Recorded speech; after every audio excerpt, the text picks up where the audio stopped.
আমার মাথায় কিছু কিছু প্ল্যান ছিল, এই প্ল্যানগুলো যদি এক্সিকিউট করা হতো ভালো করে তাহলে সেটাকে ভালো একটা পর্যায়ে নিয়ে যাওয়ার সম্ভাবনা ছিল, একটা হাইলি চান্স ছিল যে সেটা সাকসেসফুল হবে। তো এই প্ল্যানগুলো যখন আমি আমার বন্ধুদের কাছে নিয়ে যেয়ে শেয়ার করতাম তখন তারা বিভিন্ন ভাবে বলতো যে এইটাই সমস্যা, ওইটা সমস্যা, বিভিন্ন রকমের ফ্ল দেখাতো তারা, এবং হ্যান ত্যান হাবিজাবি বলতো। তো আমি একটা সময় অনেকজন মানুষ বলছিল দেখে আমি চিন্তা করছি যে হ্যাঁ, আসলে হয়তো আমার যে প্ল্যান, এই প্ল্যানে হয়তো ফ্ল আছে, বা আমি যেভাবে চিন্তা করছি এই চিন্তাতে হয়তো ফ্ল আছে, আমাকে আরো জানা উচিত এই বিষয় সম্পর্কে। কিন্তু এর অনেকখানি সময় পরে আমি তিনটা স্পেসিফিক পার্সনের সাথে যখন সেম প্ল্যানটা শেয়ার করি ডিফারেন্ট ডিফারেন্ট টাইমে, তখন তারা জেনুইনলি আমার এই প্ল্যানগুলোর উপরে ইন্টারেস্টেড হয়, এবং তারা বলে যে এটাকে এক্সিকিউশন করা আসলে সম্ভব, এবং কিছু কিছু ফ্ল ছিল কিন্তু সেগুলা সমাধানও করা সম্ভব ছিল। তো এখন সেই প্ল্যানটা এক্সিকিউশনের মধ্যে আছে, বা এক্সিকিউশন হচ্ছে এখন সেই প্ল্যানটা, যাই হোক। তো সেম প্ল্যান, সেম আমি, সেম ভাবে রিপ্রেজেন্ট করছি। একদল আমাকে ভ্যালিডেট করলো এবং একদল আমাকে ভ্যালিডেট করলো না।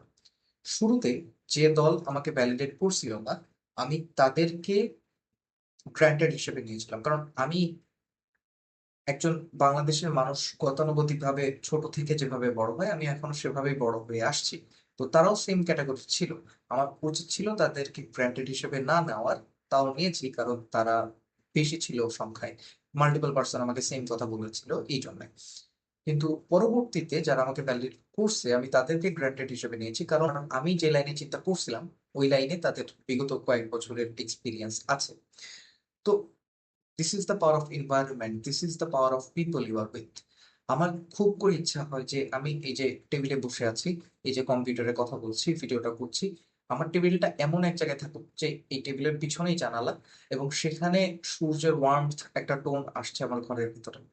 সূর্যের ডিরেক্ট সানলাইট না, ওয়ার্মথ একটা টোন আসছে, যেই টোনের কারণে আমার সারাদিনে ঘরে লাইট লাগানো লাগবে না, ওই জানলা দিয়ে আমার বাতাস আসছে, আমার ঘরে ফ্যানও চালানো লাগবে না। এইরকম একটা সিচুয়েশন যদি আমার থাকতো তাহলে আমার খুব ভালো লাগতো এই যে এই ভিডিওটা করতে, আমার খুব ভালো লাগতো এই টেবিলে বসে পড়তে বা টেবিলে বসে কাজ করতে। এখন আমি যে বসে আছি যে ঘরে, এই ঘরে আমার কয়েল চলছে, এই কয়েলের যে ধোঁয়াটা, এই ধোঁয়ার কারণে আমার চোখে একটু সমস্যা হচ্ছে, আমার তাকিয়ে থাকতে বেশিক্ষণ সমস্যা হচ্ছে। এই যে এখন গরমের সময় ফ্যানের যে বাতাসটা, ফ্যানের বাতাসটা আমার গায়ে প্রপারলি লাগছে না, আমার বেশি সমস্যা হচ্ছে, ঘেমে যাচ্ছে। তো এইরকম আরো দুই তিনটা মাল্টিপল ফ্যাক্টর আছে যেগুলো আমাকে ডিস্ট্র্যাক্ট করছে, এই যে এখন এই ভিডিওটা করতে বা যখন পড়তে বসবো এইগুলো আমাকে ডিস্ট্র্যাক্ট করবে পড়তে বসতে। তো এই জিনিসগুলো যদি এলিমিনেটেড হয়ে যেত আমার এনভায়রনমেন্ট থেকে, তখন আমি আমার এই পার্টিকুলার কাজটা করতে, এই যে ভিডিওটা করতে বেশি সুইটেবল ফিল করতাম। আমি আমার ভার্সিটিতে দুইটা ক্লাবে আছি, একটা হচ্ছে ক্যারিয়ার ডেভেলপমেন্ট ক্লাব আর একটা হচ্ছে কালচারাল ক্লাব। ক্যারিয়ার ক্লাবে কেন আছি, কারণ I love talking with people, I love interacting with them. আমি তাদের কাছে নতুন কিছু শিখতে আমার ভালো লাগে, বা তাদেরকে নতুন কিছু শেখাতে আমার ভালো লাগে। I love communication, I love human psychology. আমার ফর্মালি থাকতে ভালো লাগে, ফর্মালি কথা বলতে ভালো লাগে, এই জন্য আমি সেখানে আছি। কালচারাল ক্লাবে আছি কারণ 2017 সাল থেকে আমার গান কবিতার উপর আলাদা একটা ফ্যাসিনেশন ছিল, টুকটাক লিখতাম একটু। আবার 2020 সালে গিটার কেনার পরে গিটারে সুর সুর তুলতাম এবং সেখানেও গান লিখতাম, সেখানেও গান বাজাইতাম, ভালো লাগতো আমার। আবার কোনো ভালো পরিচালকের সিনেমাও যখন চোখে পড়তো, যেমন স্ট্যানলি বা স্টিভেন স্পিলবার্গ বা ক্রিস্টোফার নোলান বা সত্যজিৎ রায় বা জহির রায়হান, তাদের মুভিগুলো আমার অসাধারণ লাগতো। তো আমিও সেখানে গেছি যাতে আমার এই যে ভালো মুভি দেখার প্র্যাকটিসটা, বা এই যে গান কবিতার উপর যে ফ্যাসিনেশন এর যে প্র্যাকটিসটা, এই প্র্যাকটিসটা যাতে আমার অব্যাহত থাকে।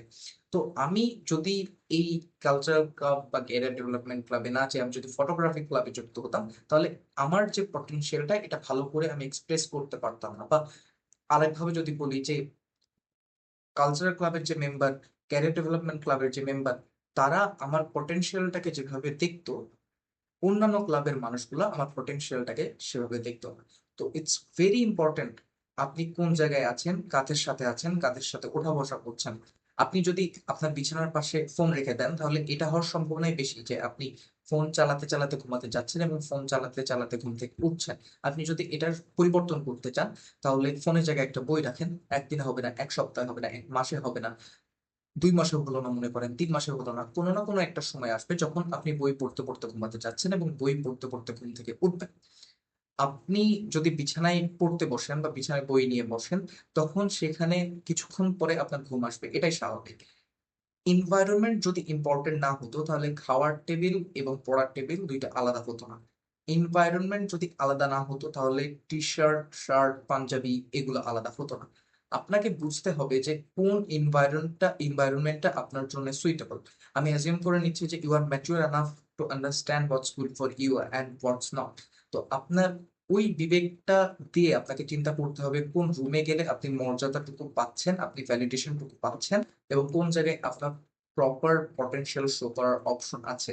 এইসব কথা চিন্তা করে আপনার এনভায়রনমেন্টটা পরিবর্তন করা উচিত। এনভায়রনমেন্ট এইভাবে পরিবর্তন করলে আপনি যে কাজটা করতে চাচ্ছেন সেই কাজের উপর কনসেন্ট্রেশন পাবেন বেশি, এবং আপনি যে গোলটা অ্যাচিভ করতে চান সেটার প্রবাবিলিটি বেড়ে যাবে, এবং সেটা অ্যাচিভ করার যে টাইম সেটাও তুলনামূলক কমে যাবে।